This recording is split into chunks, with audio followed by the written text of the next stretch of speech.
The widowed mafia boss followed a poor waitress and discovered a secret that made him freeze. Rain slicked the cobblestone alleyway as Ryan stepped out of the shadows, the cold steel of his revolver heavy against his ribs. He had followed the waitress for 3 nights, convinced she was a spy planted by a rival syndicate. She was too calm, too perceptive for a girl slinging cheap coffee in a run-down diner. But as he watched her slip through the rusted iron gates of an abandoned medical clinic, he saw her drop to her knees in the damp dirt.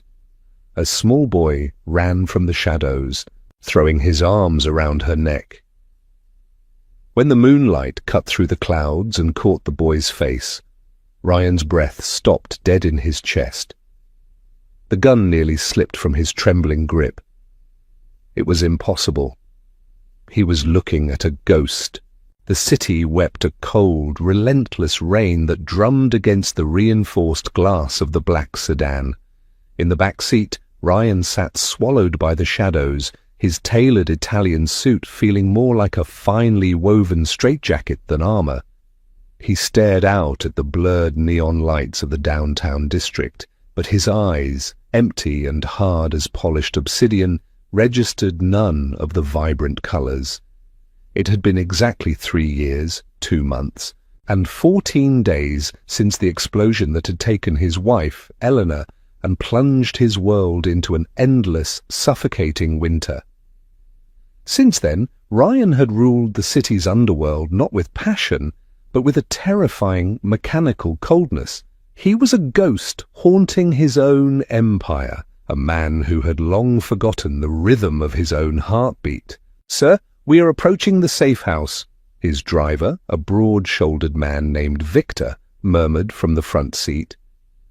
The voice barely registered over the rhythmic hum of the engine and the splashing tires. "Pull over," Ryan commanded. His voice was a low, gravelly rumble that left no room for debate. Victor hesitated, glancing in the rearview mirror. "Here, sir. We're in the Narrows. It's not secure." "I said pull over." The heavy car glided to a halt against the curb, the tires scraping against the broken concrete. Ryan didn't know why he had given the order. He looked through the rain-streaked window at the flickering, buzzing neon sign of a dilapidated diner named the Silver Spoon. The light sputtered, casting long, erratic shadows across the wet pavement. Perhaps it was the bone-deep chill that had seeped into his marrow, or perhaps it was a sudden, inexplicable urge to be somewhere normal, somewhere utterly disconnected from the blood and ledgers that defined his existence. Without waiting for Victor to open his door, Ryan stepped out into the biting wind, pulling the collar of his wool overcoat up against the rain. A bell jingled weakly above the door as he pushed into the diner. The air inside was thick, smelling of stale grease, burnt coffee, and cheap bleach. The linoleum floor was scarred and yellowing, and the vinyl booths were patched with varying shades of duct tape. It was a place for the forgotten, the nocturnal wanderers, and the desperate. Ryan chose a corner booth, sliding onto the cracked vinyl. He kept his back to the wall, an ingrained survival instinct that never slept. He rested his hands on the sticky Formica table, his heavy gold watch the only beacon of wealth in the dismal room. That was when he saw her. Skylar moved behind the counter with a frantic, exhausted grace. She wore a faded pink uniform dress that was at least a size too big, tied tightly at the waist with a stained white apron. Her dark hair was pulled back into a messy bun, secured by a single wooden pencil, and dark, bruised-looking circles underscored her eyes. Yet despite the obvious exhaustion weighing down her slender frame, there was a fierce, relentless energy to her. She balanced 3 plates of greasy eggs and hash browns on one arm while pouring coffee with the other, weaving between the cramped tables with the precision of a dancer. Ryan watched her with detached observation. He was used to analyzing people, breaking them down into threats and assets. but Skylar defied easy categorization. She didn't have the dull, defeated glaze of the usual late-night diner staff. There was a sharp intelligence in her quick glances, a guarded intensity in the set of her jaw. She approached his table, pulling a small, battered notepad from her apron pocket. "Coffee?" she asked, her voice slightly raspy, lacking the artificial cheerfulness usually reserved for customers. "Black," Ryan replied, his gaze locked onto her face. As she leaned over to fill the thick porcelain mug on his table, a loud crash erupted from the kitchen behind her. Startled, Skylar's hand jerked. A splash of scalding hot coffee leapt over the rim of the mug, landing squarely on the cuff of Ryan's immaculate white dress shirt and the exposed skin of his wrist. Silence descended on the immediate area. A few patrons turned their heads, sensing the sudden shift in atmospheric pressure. Victor, who had quietly followed Ryan inside and taken a seat by the door, instantly stood up, his hand sliding beneath his jacket. Ryan didn't flinch. The physical pain was negligible compared to the phantom agonies he carried daily. He merely raised a single hand, signaling Victor to stand down. Skylar gasped, her eyes widening as she realized what she had done. She looked from the dark stains spreading on the expensive silk to the hardened, impassive face of the man sitting before her. Most people would have stammered, apologized profusely, or shrunk back in terror at the cold, predatory stillness in Ryan's eyes. But Skylar didn't cower. She grabbed a handful of paper napkins from the dispenser, her movements quick and decisive. "I am so sorry," she said, her voice steady, betraying none of the panic that must have been racing through her. She reached out, dabbing at his sleeve, her fingers accidentally brushing against his skin. Her hands were freezing, rough with calluses, yet oddly gentle. "I'll pay for the cleaning. Leave it with the manager. I'll cover the cost from my tips." Ryan looked down at her hands, then back up to her face. Up close, he could see the faint smattering of freckles across her nose and the startling, clear depth of her hazel eyes. They were eyes that had seen too much, eyes that were fighting a war she was determined to win. For a fraction of a second, the heavy, suffocating ice in Ryan's chest cracked. A strange, unfamiliar spark of curiosity ignited in the void. "It's just a shirt," Ryan said, his voice softer than he intended. Skylar paused, holding his gaze for a long, heavy moment. She didn't offer a subservient smile. She simply nodded once, a gesture of silent acknowledgement between two survivors, recognizing the battle scars on each other's souls. She wiped the table, left the pot of coffee, and walked away. Ryan sat in the dimly lit corner for the next hour, his coffee turning cold, unable to tear his eyes away from the waitress with the freezing hands and the fire in her chest. The obsession did not begin with a conscious decision. It crept into Ryan's mind like a slow, insidious fog.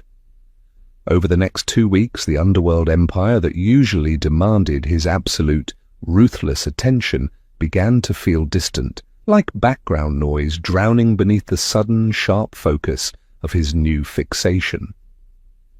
He found himself sitting in his cavernous, mahogany-paneled office, staring at ledgers detailing millions in illicit shipments, yet unable to concentrate.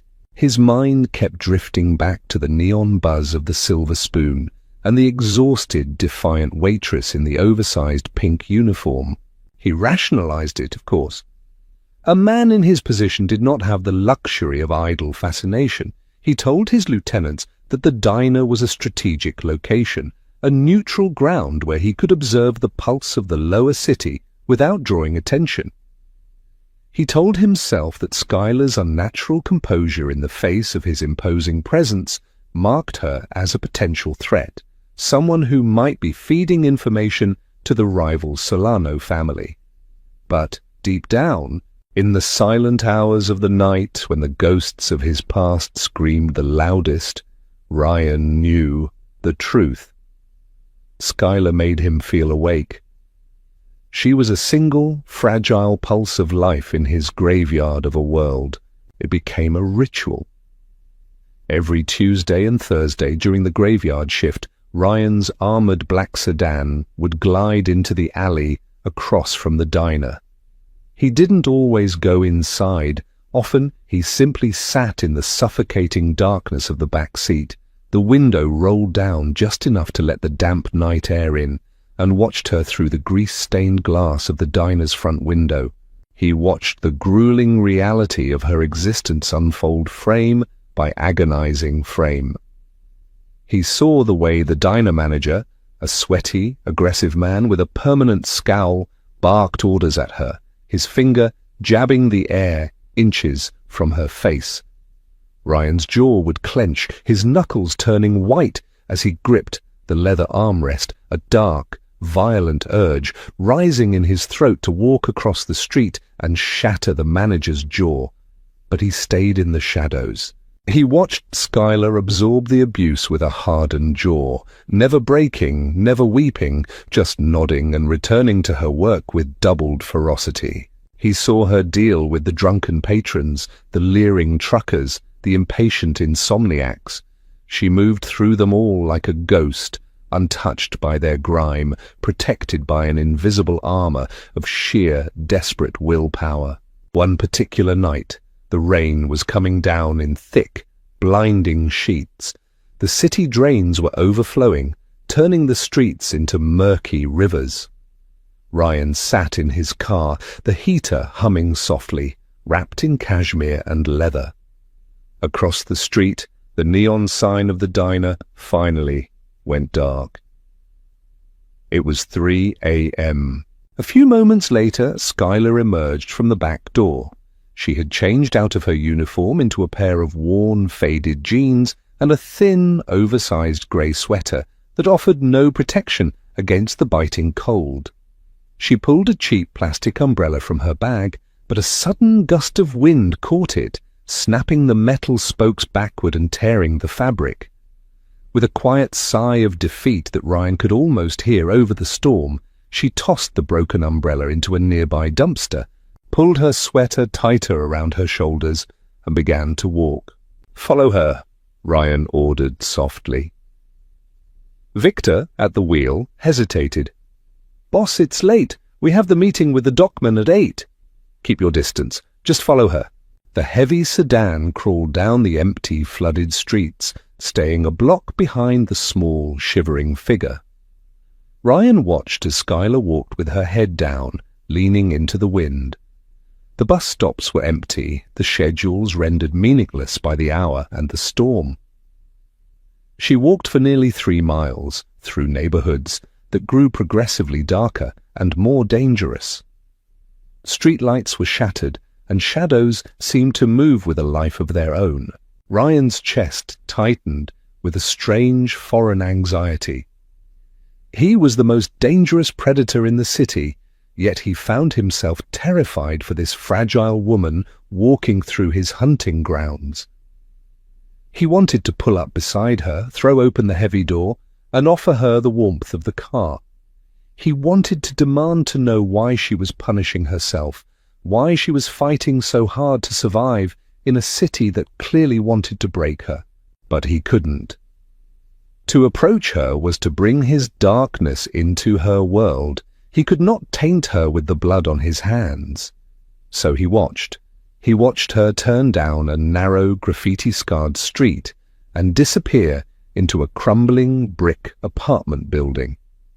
He waited in the car for another hour, staring at the darkened windows of the complex until a single light flicked on in a third-floor apartment. Only then, knowing she was behind a locked door, did Ryan allow Victor to drive him back to his empty, silent mansion. The obsession had taken root, deep and unyielding, and Ryan knew with a terrifying certainty that he was no longer just watching her. He was guarding her. The following week, The oppressive heat of a late summer night had settled over the city like a suffocating blanket, thick with the stench of hot asphalt and rotting garbage. Ryan was seated in his usual corner booth at the Silver Spoon, nursing a cup of black coffee that had long gone cold. He was reading a file on a smuggling route, but his eyes continually flicked upward, tracking Skylar's movements. The diner was unusually quiet for a Friday night. Skylar seemed more exhausted than usual. Her movements lacked their usual sharp precision, and she kept leaning against the counter, rubbing her temples as if fighting off a severe migraine. Around 2 a.m., the manager yelled from the kitchen, his voice carrying clearly over the hum of the refrigerators. "Skylar, trash! Now, it's overflowing and the health inspector is due next week." Skylar didn't argue. She grabbed a heavy ring of keys, pushed through the swinging doors into the kitchen, and emerged moments later dragging 2 massive, leaking black garbage bags. They looked almost as heavy as she was. She struggled with them, pulling them toward the heavy metal back door. Ryan felt an instinctual twitch in his muscles, a desire to stand and take the bags from her, but he remained seated, his face an impassive mask. He watched through the side window as she propped the back door open and dragged the bags out into the dark, narrow alleyway. A minute passed, then 2. Ryan's eyes narrowed. He looked away from the window, tuning out the soft hum of the diner, pushing his senses into the night outside. Above the ambient city noise, he heard a sound that made his blood run cold, the low, predatory laughter of men who thought they were alone, followed by the sharp, metallic clatter of a trash can lid hitting the pavement. Ryan didn't run. Men in his position never ran. It showed panic. He stood up with terrifying fluidity, his movements silent and measured. Victor started to rise from his seat near the door, but Ryan gave a sharp, subtle shake of his head. He wanted to handle this alone. He pushed open the back door of the diner and stepped into the suffocating heat of the alley. The smell of decaying food and stagnant water was overwhelming. Down by the dumpsters, illuminated only by a single, flickering yellow security light, Skylar was backed against the brick wall. 2 men had cornered her. They were large, wearing leather jackets despite the heat, their faces flushed with cheap liquor and ugly intentions. "Ah, come on, sweetheart," one of them sneered, stepping closer, closing the distance. He reached out, his thick fingers grabbing a fistful of her oversized pink uniform. "Just a little break. You look like you need a drink or something else." Skylar's face was pale, but her eyes blazed with a fierce, terrified defiance. She didn't scream. She reached into her apron, her hand clutching something, perhaps a pen, perhaps the ring of heavy keys. "Let go of me," she hissed, her voice vibrating, with a warning they were too stupid to hear. "I said let go." "Or what?" The second man laughed, stepping up beside his friend. "Let her go." Ryan's voice wasn't loud. It didn't need to be. It carried through the humid alleyway like the heavy, resonant toll of a funeral bell. It was a voice accustomed to ending lives, a sound completely devoid of human warmth or hesitation. The 2 men froze. They turned, squinting into the gloom. Ryan stepped fully into the yellow light. He didn't pull his weapon. He didn't adopt a fighting stance. He simply stood there, his tailored suit absorbing the darkness, his posture radiating an overwhelming, crushing authority. His eyes, fixed on the man holding Skylar's dress, were dead. "Who the hell are you?" the first man slurred, though the bravado was already bleeding out of his voice. He squinted, trying to size Ryan up. Something in Ryan's absolute stillness triggered a primal alarm in the man's drunk brain. "I am the man who is going to give you 3 seconds to remove your hand from her," Ryan said, his tone conversational, as if discussing the weather. 1. The man laughed nervously, trying to shake off the sudden chill in the air. "Listen, buddy, we're just having a little fun. Why don't you mind your own—" Ryan moved. He was large, but he moved with terrifying, blinding speed. In less than a heartbeat, he crossed the distance. He didn't throw a punch. He simply reached out and gripped the man's wrist, the one holding Skylar's dress. Ryan's fingers closed like a steel vice. He applied a precise, agonizing pressure to the nerve cluster in the man's arm. The man's knees instantly buckled. A sharp, breathless gasp escaped his lips as his fingers involuntarily released the fabric. Ryan twisted the wrist just a fraction of an inch further, forcing the massive man to drop to his knees in the grime of the alley. The second man took a step back, his eyes wide with sudden terror, realizing instantly that they had crossed a line they couldn't even comprehend. He put his hands up, retreating toward the mouth of the alley. "Hey, man! Hey, we're leaving! We're gone! Just let him go!" Ryan stared down at the man kneeling before him, feeling the familiar, intoxicating pull of violence. It would be so easy to snap the bone, to shatter the joint, to remind the world why he was feared. But then he looked up and saw Skylar. She was pressed against the wall, her chest heaving, watching him with a mixture of shock and a sudden, profound realization of exactly how dangerous he was. He released the wrist. The man scrambled backward like a crab, scrambling to his feet, cradling his arm, and sprinted down the alley after his friend without looking back. Silence rushed back in, heavy and thick. Ryan stood facing Skylar, the space between them suddenly charged with a volatile electricity. He pulled a crisp white handkerchief from his pocket and slowly wiped his hands, never breaking eye contact with her. "Are you hurt?" he asked, his voice returning to its low, gravelly baseline.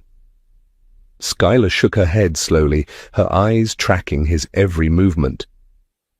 "No," she breathed. She swallowed hard, straightening her uniform, trying to regain her impenetrable composure.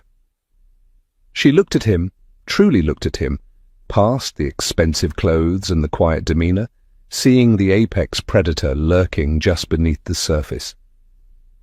"You're not just a guy who likes bad coffee, are you?" Ryan slipped the handkerchief back into his pocket. "No," he said quietly. "I'm not." He turned and walked back toward the diner door, leaving her standing in the light, feeling the weight of her gaze burning into his back, knowing that a line had been crossed, and neither of them could go back.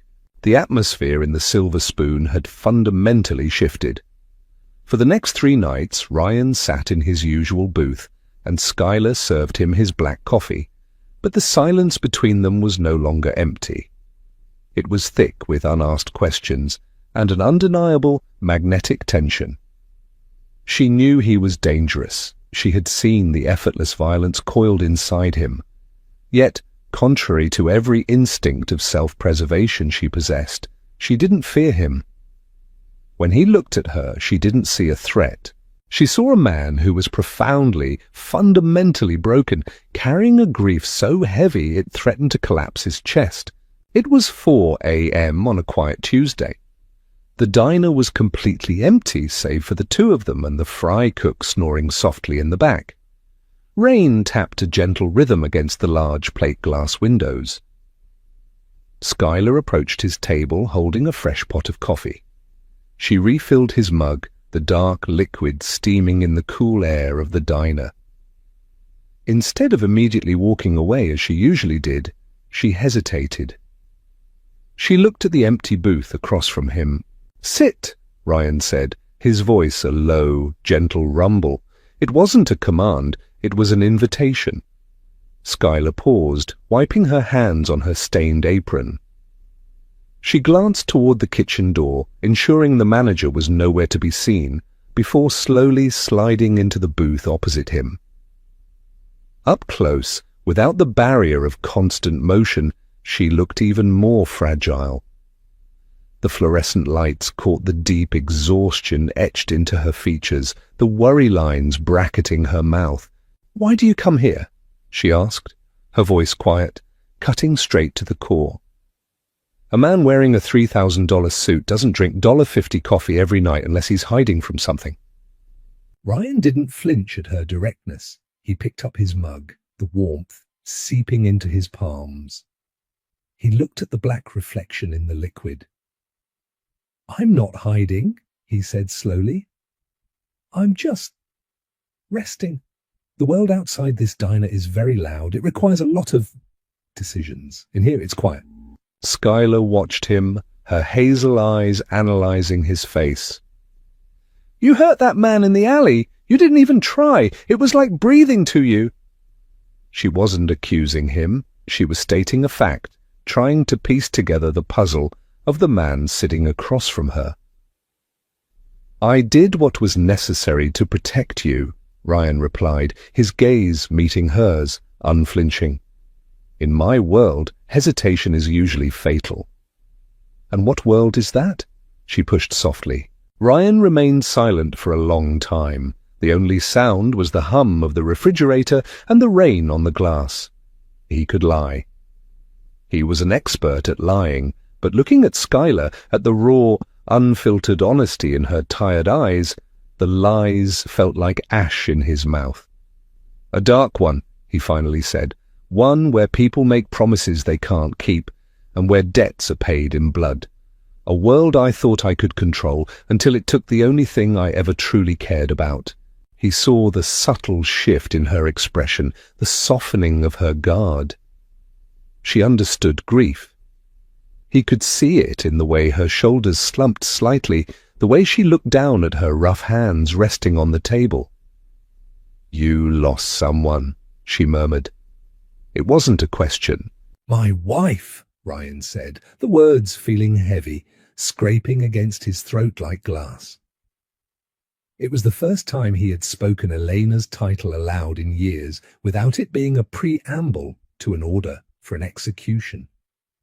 3 years ago, she was the light in the room. When she left, the light went out. I've been stumbling in the dark ever since. Skylar didn't offer empty platitudes. She didn't tell him time healed all wounds. She knew better.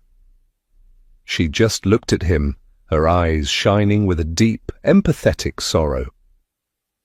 "I know about the dark," she said softly, her voice barely a whisper. "I know what it's like to have to keep walking when your legs feel like lead, just because if you stop, the shadows will eat you alive." Ryan leaned forward slightly, drawn to her like a moth to a solitary flame. "Why do you work yourself to the bone, Skylar? 2 shifts here, and God knows what else. You look like you haven't slept a full night in years. What are you running from? Or what are you fighting for?" A sudden, sharp shadow crossed her face. The vulnerability vanished, instantly replaced by the hardened, guarded mask she wore for the rest of the world. She stiffened, pulling her hands back from the table as if it had suddenly grown hot. "I have to get back to work," she said abruptly, sliding out of the booth. "The manager will be out soon." "Skylar," Ryan started, reaching out a hand, but stopped himself before making contact.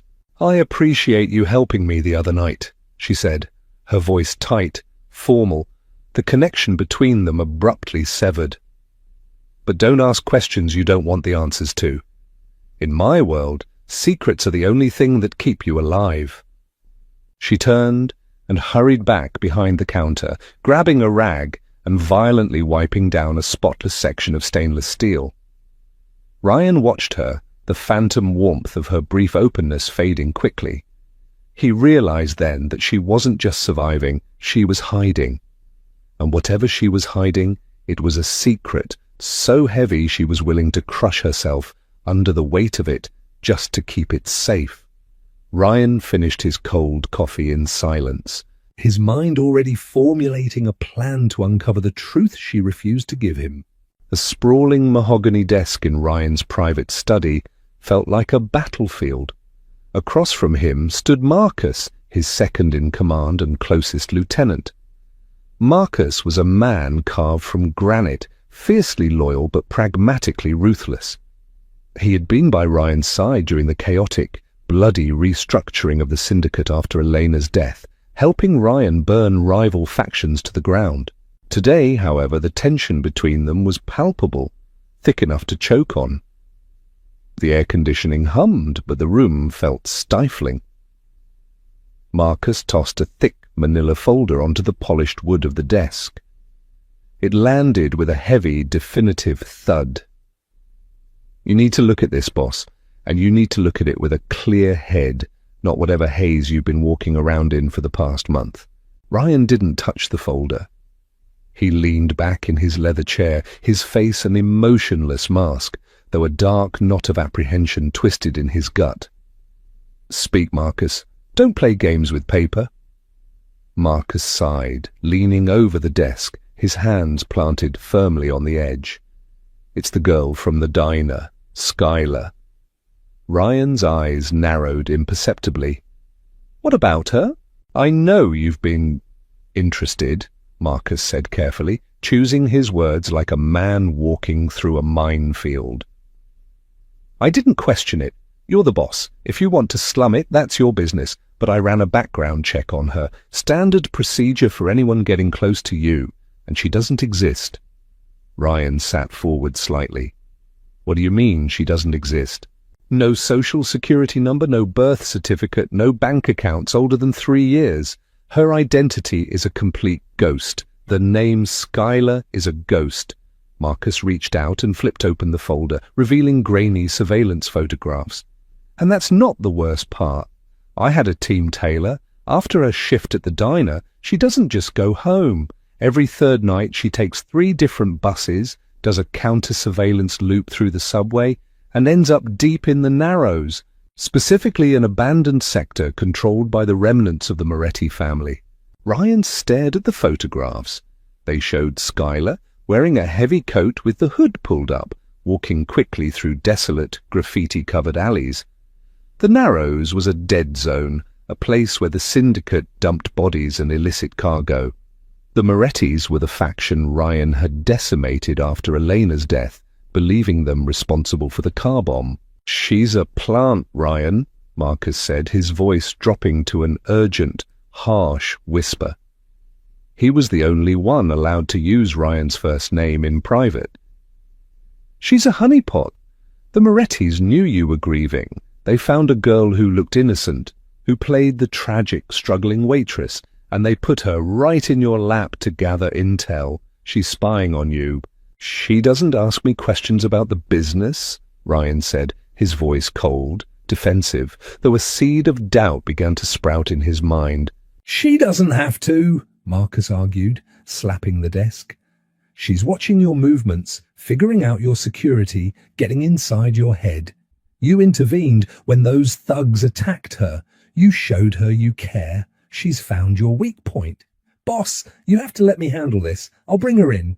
10 minutes in a room with me, and she'll tell us exactly who she answers to." Ryan looked down at the grainy photo of Skylar's face, partially hidden by her hood. He remembered the raw exhaustion in her eyes, the burn scars on her hands from the diner kitchen, the way she had looked at him when they talked about grief. It didn't fit. Master spies didn't work double shifts scrubbing grease off linoleum floors until their hands bled. But in his world, trust was a luxury that usually ended in a closed casket. He had missed the signs once before, and it had cost him his wife. He could not afford to be blind again. "No," Ryan said softly, closing the folder. Marcus stood up straight, his face darkening. "Ryan, you can't let your feelings—" "I said no, Marcus," Ryan interrupted, his voice lashing out like a whip, snapping with the absolute authority of a man who commanded an army of killers. "You will stand down. Your men will stand down. You pull surveillance off her immediately. If I see one of your shadows within 10 blocks of that diner, I will consider it an act of treason." Marcus stared at him, shock and anger warring on his face. He nodded slowly, stiffly. "Understood, boss. But if she puts a knife in your back, remember, I warned you." He turned and stormed out of the study, the heavy oak doors slamming shut behind him. Alone in the silence of his office, Ryan opened the folder again. He traced the outline of Skylar's figure in the grainy photo. He didn't believe she was a spy. His instincts, honed by decades of violence, told him she was hiding from the predators, not working for them. But Marcus was right about one thing. She was hiding something massive. Ryan stood up, sliding his custom-built revolver into the shoulder holster beneath his suit jacket. He was going to find out what Skylar was hiding. He was going to follow her into the dark, and he was going to tear down whatever walls she had built, not to destroy her, but because the unbearable thought had taken hold of him. What if she was in danger, and he was the only monster terrifying enough to save her? The night air was thick and oppressive, carrying the sour smell of rain and decay. Ryan had told Victor to take the night off, choosing instead to drive an unmarked, nondescript sedan himself. He had parked 3 blocks away from Skylar's apartment building, waiting in the suffocating darkness for hours. At exactly 2:15 a.m., the side door of the building creaked open. Skylar slipped out. She was dressed entirely in black, a heavy, worn duffel bag slung over her shoulder, weighing her down so heavily she walked with a slight limp. Ryan slid down in his seat, watching her through the rain-streaked windshield. She didn't walk toward the bus stop. Instead, she moved quickly down the alley, melting into the shadows with the practiced ease of someone who spent their life avoiding being seen. Ryan waited a full 60 seconds before stepping out of the car. He moved like a ghost, his dark clothes blending seamlessly into the night. He followed her on foot, maintaining a distance of 1.5 blocks, relying on the sound of her uneven footsteps and occasional glimpses of her silhouette passing under broken streetlights. Marcus had been right about her route. It was erratic, paranoid. She doubled back on herself twice, cut through the basements of abandoned tenements, and rode the subway for 3 stops in the wrong direction before jumping off just as the doors closed. Ryan tracked her through it all, his heart pounding with a slow, heavy dread. Every step took them deeper into the Narrows, a crumbling, forgotten district that the city had left to rot. Finally, she stopped in front of a massive, decaying brick structure. Faded letters carved into the stone above the chained double doors read, "St. Jude's Medical Clinic." It had been shut down for a decade, its windows boarded up, its walls choked with ivy and gang graffiti. Skylar looked around frantically, her breath misting in the cold air, before slipping through a rusted gap in the wrought-iron side gate. She disappeared down a set of concrete steps leading to the basement. Ryan waited in the shadows across the street. He drew his revolver, the cold steel a familiar grounding comfort in his hand. If she was meeting the Moretti remnants, he was walking into a war zone. He checked the cylinder, took a slow, silent breath, and crossed the street. He slipped through the gap in the gate, his footsteps making zero sound on the wet concrete. He descended the stairs into absolute darkness. The heavy steel door at the bottom was slightly ajar. He pushed it open with the barrel of his gun, stepping into the suffocating, stale air of the abandoned clinic. The corridor was pitch black, smelling of mold and old antiseptic. Faint, flickering light bled from beneath a door at the far end of the hallway. Ryan moved toward it, placing each foot carefully to avoid the debris littering the floor. As he drew closer, he heard a sound that made him freeze. It wasn't the gruff murmur of mobsters making a deal. It wasn't the sharp click of weapons being loaded. It was a voice. A small, soft, sleepy voice. "You came back," the voice said, thick with sleep. Ryan stopped, pressing his back against the damp plaster wall just outside the cracked door.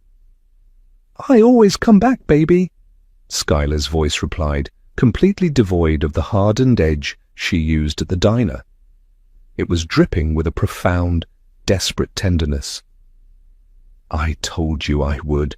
Ryan leaned forward, inching his eye toward the crack in the door. Inside what used to be a storage room, a battery-powered camping lantern cast a weak, yellow glow. The room was sparse, furnished only with a battered mattress on the floor and a small space heater. Skylar was kneeling on the mattress, unzipping the heavy duffel bag. She pulled out fresh groceries, a carton of milk, and a small, brightly coloured toy car. Sitting on the mattress, wrapped in a thick wool blanket, was a small boy. He looked to be about 4 or 5 years old. He had a mop of unruly dark hair and pale, delicate skin. As the boy reached out for the toy car, the lantern light illuminated his face perfectly. Ryan stopped breathing. The air in his lungs turned to ice. The gun in his hand became impossibly heavy, trembling violently as his iron control shattered into a million jagged pieces. He stared through the crack, his mind violently rejecting the image his eyes were sending it. The boy had deep, expressive brown eyes, a slightly crooked jawline, and a small, crescent-shaped birthmark just below his left ear. It was a face Ryan had seen 1,000 times in old photographs, a face that had haunted his nightmares for 3 years. It was the exact face of his younger brother, Leo. Leo had died in the same car bombing that took Elena. They had been in the back seat together. The police report, the coroner, the ashes, everything had confirmed that no one survived the inferno. But looking at the boy laughing as Skylar handed him the toy, Ryan knew with absolute, terrifying certainty. This wasn't a stranger. This was Leo's son, a son no one in the syndicate knew existed, a son who was supposedly ashes in a grave. Ryan staggered back a step, his heavy boot scraping against a piece of broken glass. The sound echoed down the silent hallway like a gunshot. Inside the room, Skylar froze. Her head snapped toward the door, terror instantly replacing the warmth on her face. She dropped the groceries, shoving the boy behind her, her hand diving into her coat pocket. The secret was out, and the ghost had finally found them. Ryan didn't hide. He couldn't. His legs moved seemingly of their own accord, kicking the cracked wooden door fully open. It slammed against the plaster wall with a thunderous crack, sending a cloud of ancient dust billowing into the lantern light. Skylar screamed, a short, jagged sound of pure terror. She was on her feet instantly, placing herself entirely between Ryan and the boy. In her right hand, trembling violently, she held a long, rusty medical scalpel. Her eyes were wild, blown wide with the frantic, cornered panic of a mother defending her cub. "Stay back!" she shrieked, her voice tearing at the seams. "I swear to God I will kill you! Don't take another step!" Ryan stood in the doorway, an imposing silhouette of death wrapped in darkness. He looked at the scalpel, then up to Skylar's terrified face, and finally, over her shoulder, to the boy peering out from behind her legs, clutching the toy car to his chest, his big brown eyes wide with confusion and fear. The gun in Ryan's hand felt like a live coal. Slowly, deliberately, raising his hands to show his intent, Ryan uncurled his fingers. The heavy revolver fell to the concrete floor with a loud clatter. He kicked it away, sending it sliding into the darkness of the hallway. He dropped to his knees. The expensive fabric of his suit tore against the rough floor, but he didn't care. The great, terrifying boss of the city's underworld knelt in the dust, his hands resting empty on his thighs, his face completely devoid of its usual cold armor. He looked at Skylar, his eyes shining with unshed tears, his voice breaking as he spoke. "His name," Ryan choked out, the words tearing at his throat. "What is his name?" Skylar's breathing was ragged, her chest heaving. She kept the scalpel raised, though her hands were shaking so hard she could barely hold it. She looked at Ryan's discarded gun, then back to his face, confused by the utter devastation she saw there. The monster had dropped his claws. "Leo," she whispered, her voice trembling. "His name is Leo." Ryan closed his eyes, a ragged, agonizing sob ripping from his chest. The sound was so raw, so broken it seemed to vibrate in the small room. He pressed the heels of his hands against his eyes, the dam of 3 years of frozen grief finally cracking open, flooding his system with blinding pain and impossible hope. "My brother," Ryan whispered, looking back up, his face pale. "His father was my brother." Skylar froze, the scalpel dropping slightly, the colour drained entirely from her face. She stared at him, the pieces violently snapping together in her mind.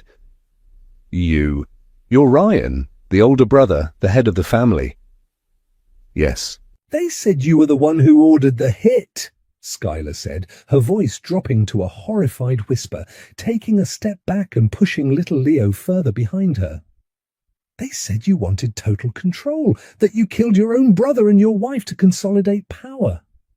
Ryan's head snapped up, a flash of pure, unadulterated rage cutting through his tears. "Who told you that?" he demanded, his voice dropping an octave, shaking the walls. "The police," Skylar stammered, gripping the scalpel tight again. "The detectives who came to the hospital that night." Ryan took a deep, shuddering breath, forcing himself to remain kneeling, forcing the monster back down. "Tell me," he pleaded, his voice cracking. "Please, Skylar, tell me what happened. I buried 2 closed caskets. I thought there was nothing left." Skylar stared at him for a long, agonizing minute. She searched his eyes, looking for the lie, looking for the deception. But all she saw was a man completely undone. Slowly, her arm dropped to her side. The scalpel fell from her fingers, clinking softly onto the mattress. "I was an ER nurse at St. Jude's," Skylar began, her voice hollow, echoing with the ghosts of that night. "3 years ago, they brought your brother and his pregnant girlfriend in. It was a secret pregnancy. They were trying to get out of the city. The explosion, the girlfriend died on the table, but they saved the baby, an emergency C-section, little Leo." She sank onto the mattress, wrapping her arms around the boy, who buried his face in her neck. A few hours later, 2 detectives walked into the neonatal ward. They didn't ask about the baby's health. They asked where the survivor was. I heard them talking in the hallway. They worked for the Morettis. They said the job wasn't finished. They said the boss ordered the entire bloodline wiped out. Ryan's fists clenched so hard his fingernails dug into his palms, drawing blood. "I knew what they were going to do," Skylar whispered, tears finally spilling down her cheeks. "I couldn't let them hurt him. So I took him. I bypassed the security cameras, wrapped him in my coat, and I ran. I couldn't go to the police. I couldn't go to your family because they told me you were the one who ordered it. I had nowhere to go. I abandoned my life, my name, my career. I became a ghost to keep him hidden." Ryan looked at the woman sitting on the dirty mattress. A waitress in a torn sweater who had sacrificed everything, her entire existence, living in constant, agonizing fear, working herself to the bone, all to protect a child that belonged to a bloodline of violence. She had protected the last piece of his family while he had been drowning the city in blood, chasing shadows. "Skylar," Ryan said, his voice thick with a profound, overwhelming reverence. You saved him." He slowly reached his hand out, keeping it low, non-threatening.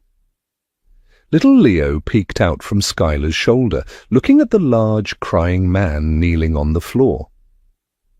"Hi, Leo," Ryan whispered, offering a broken, watery smile. Before the boy could respond, the silence of the clinic was shattered by the sharp, metallic sound of a pump-action shotgun chambering around echoing loudly from the darkness of the hallway right behind Ryan. "Well, isn't this a touching family reunion?" a cold, familiar voice echoed from the shadows. Ryan didn't have to turn around. His blood turned to ice. It was Marcus. The lantern light flickered, casting long, monstrous shadows against the peeling paint of the clinic walls. Ryan slowly rose from his knees, his body shifting instantly from a broken, weeping man back into the apex predator that ruled the city's underworld. He placed his broad back squarely between the doorway and the mattress, shielding Skylar and little Leo from whatever was in the darkness. Marcus stepped into the pale yellow light. He was holding a tactical shotgun, the barrel leveled directly at Ryan's chest. Behind him, the silhouettes of 3 other heavily armed men lingered in the hallway. "I told you to stand down, Marcus," Ryan said. His voice was no longer gravelly with grief. It was terrifyingly calm, smooth, and absolute. It was the voice that ordered empires to burn. "And I told you that girl was dangerous," Marcus replied, his face twisted into a sneer of contempt. He looked past Ryan, his eyes landing on the terrified face of the small boy. "I just didn't realize how dangerous. The lost heir. That's a loose end I can't afford, boss." Ryan's mind raced, processing the angles, the weapons, the distances. He had dropped his revolver in the hallway. It was out of reach. "You can't afford?" Ryan repeated softly, catching the slip of the tongue. Marcus laughed, a dry, humorless sound. "You really are blind, Ryan. Grief made you stupid. The Morettis didn't plant that bomb 3 years ago. They didn't have the brains or the reach to hit your car in the middle of our territory." The revelation hit Ryan with the force of a physical blow, knocking the breath from his lungs. The pieces clicked into place with horrifying clarity. The corrupted detectives, the perfectly placed explosives, the seamless takeover of the syndicate after Elena and his brother's deaths. "It was you," Ryan said, his voice barely a whisper, vibrating with a rage so deep it felt tectonic. "You killed my wife! You killed my brother!" "I removed the obstacles," Marcus barked, his finger tightening slightly on the trigger. "You were going soft, Ryan. Elena was whispering in your ear, trying to get you to legitimize the business, to step down. Your brother was a liability, threatening to take his share and walk away. I did what had to be done to save the syndicate. I made you the king, and this is how you repay me? By getting sloppy over a waitress?" Behind Ryan, Skylar let out a choked sob, clutching Leo so tightly the boy whimpered. "You're going to let them walk out of here, Marcus," Ryan said, taking a slow, microscopic step forward, closing the distance between his chest and the barrel of the shotgun. "This is between you and me." "Nothing is walking out of here tonight," Marcus spat. "Shoot the girl and the kid," he ordered the men behind him. "I'll handle the boss." In the fraction of a second before Marcus's men could raise their weapons, Ryan moved. It wasn't the calculated, terrifying violence of the alleyway. It was explosive, desperate, and feral. He didn't lunge for Marcus's gun. Instead, he dropped his shoulder, diving violently to the left, his hand sweeping blindly across the dusty concrete floor where he had kicked his revolver earlier. His fingers brushed cold steel. He gripped the grip, rolling hard over his shoulder as the deafening boom of Marcus's shotgun shattered the silence, the buckshot blowing a massive crater into the plaster wall where Ryan's chest had been a millisecond before. From his knees, Ryan brought the revolver up. He didn't aim. Muscle memory and instinct took over. He fired twice. The deafening cracks of the heavy caliber weapon filled the enclosed space. The first shot caught the man behind Marcus in the shoulder, spinning him into the wall. The second shot hit the flashlight mounted on the third man's rifle, showering the hallway in sparks and glass, plunging the corridor back into disorienting darkness. "Get down!" Ryan roared over the ringing in his ears, firing a third suppressing shot down the hallway. He heard Skylar scramble onto the floor, pulling the mattress over herself and the boy. Marcus roared in anger, racking the shotgun in the dark. He fired blindly into the room. Pellets tore through the space heater, sending sparks flying, and shredded the heavy duffel bag. Ryan scrambled backward, pressing his back against the doorframe, using it for cover. He had 3 bullets left. He was outgunned and outmanned, but he was fighting for something real for the first time in years. "You can't win this, Ryan," Marcus yelled from the darkness of the hall, his voice echoing off the concrete. "You're trapped in a basement with a woman and a brat. Give them up, and I let you walk away. We go back to how it was." "How it was is dead!" Ryan shouted back. He closed his eyes, listening past the ringing in his ears, tuning his senses to the subtle shifts of fabric and the scuff of boots on concrete in the dark hallway. He heard a heavy boot step on a piece of broken glass 2 yards away, slightly to the right. Ryan swung out from cover, extending his arm, and fired twice into the pitch blackness. A heavy, wet thud echoed in the hall, followed by a gargled, choking sound. One of the men went down. Suddenly, a blinding beam of light hit Ryan directly in the eyes. Marcus had clicked on a secondary tactical light, illuminating Ryan against the doorframe. Ryan squinted, raising his gun, but he was a fraction of a second too slow. Marcus leveled the shotgun, a triumphant, cruel smile twisting his face. "Checkmate, boss." Before Marcus could pull the trigger, a silver streak flashed through the air from inside the room. Skylar, fueled by absolute primal adrenaline, had thrown the heavy, rusted scalpel. It wasn't a lethal throw, but the heavy metal handle struck Marcus squarely in the side of the head, cutting his cheek and staggering him backward. His shot went wide, blasting a hole in the ceiling, showering Ryan with dust and concrete debris. It was the only opening Ryan needed. He stepped forward, closing the gap, and fired his final bullet directly into Marcus's chest. The lieutenant's eyes went wide with shock. The shotgun slipped from his hands, clattering to the floor, and he collapsed backward into the darkness, dead before he hit the ground.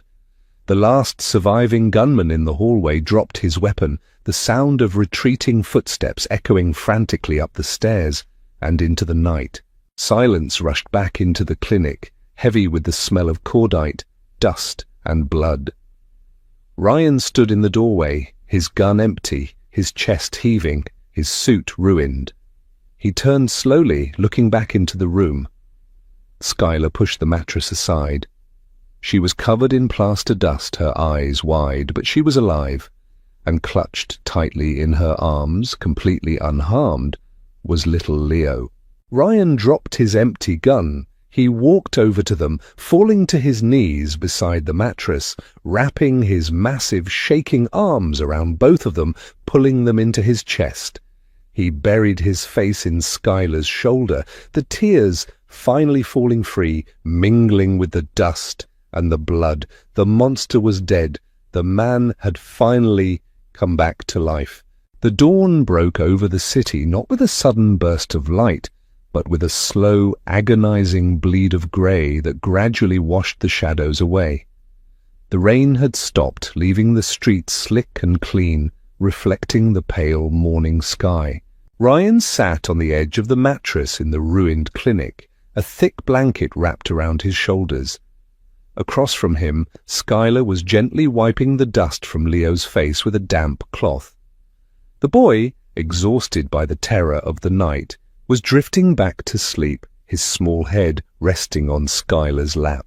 Ryan watched them, a profound, aching warmth blooming in his chest. It was a feeling so foreign it almost hurt. He pulled his encrypted satellite phone from his pocket, the screen cracked but functional. He had spent the last 2 hours making phone calls that would irrevocably alter the landscape of the city. He hadn't called for his men to clean up the bodies. He had called the district attorney, a man Ryan had blackmailed for years. He had given the DA the locations of his hidden ledgers, the passcodes to offshore accounts, and the names of every corrupt politician, police captain, and lieutenant in his syndicate, including the men who had aided Marcus in the bombing 3 years ago. He was burning his own empire to the ground, salting the earth so nothing could ever grow back. "It's done," Ryan said quietly, his voice raspy from the smoke and shouting. He tossed the phone onto the concrete floor and crushed it beneath the heel of his boot. Skylar looked up, her hazel eyes meeting his. The fear that had defined her existence for 3 years was gone, replaced by a cautious, fragile hope. "What happens now?" she asked softly. Ryan stood up, extending his hand to her. "Now we leave. The police will be here in 20 minutes to secure this location. The syndicate will be tearing itself apart by noon. I have a car waiting a mile from here. Clean plates, cash in the trunk, passports. We drive out of this city and we never look back." Skylar looked at his outstretched hand, the hand of a mafia boss, the hand of a killer, but also the hand of a man who had bled to protect a child he hadn't known an hour ago. She placed her small, rough hand in his. His grip was warm, gentle, and infinitely secure. She carefully scooped Leo up into her arms, pressing him tightly against her chest. Ryan grabbed the surviving duffel bag, throwing it over his shoulder. Together they walked out of the cramped basement room, stepping over the debris and the ghosts of Ryan's past, and ascended the stairs toward the pale morning light. The walk through the waking city was surreal. They moved through the narrows like phantoms, untouched by the grime and the danger that had once defined their lives. They reached a nondescript grey sedan parked in an overgrown lot. Ryan opened the back door, and Skylar laid Leo across the back seat, covering him with her coat. Ryan slid into the driver's seat, the engine purring to life. As he pulled out onto the main road, heading toward the highway that led out of the city, he looked in the rear-view mirror. He saw Skylar looking out the window, watching the skyline of the city, a city that had taken everything from them, slowly shrink in the distance. She turned and looked at Ryan. The heavy, dark circles under her eyes seemed a little lighter. A small, genuine smile, the first he had ever seen, touched the corners of her mouth. She reached across the center console and rested her hand over his on the gear shift. Ryan exhaled, a long, deep breath that seemed to carry the weight of 3 years of agonizing winter out of his lungs. He looked at the road ahead, stretching out into a green, sunlit horizon. The coldness inside him was gone, replaced by the beating heart of a man who had finally found his way home. He wasn't a king anymore, he wasn't a ghost. He was just a man, driving his family toward the sunlight. Sometimes the darkest places we inhabit are the prisons we build from our own grief. And the only way to escape is to be brave enough to care for someone else's broken pieces. Ryan and Skylar's story proves that redemption isn't found in vengeance, but in the fierce, selfless act of protecting the innocent, and that even the coldest hearts can thaw when touched by unyielding love. Thank you for reading this intense journey of sacrifice and second chances. If this cinematic story kept you on the edge of your seat and touched your heart, please leave a like, share it with fellow story lovers, and subscribe for more thrilling, emotionally driven narratives. Your support helps bring more of these vivid worlds to life.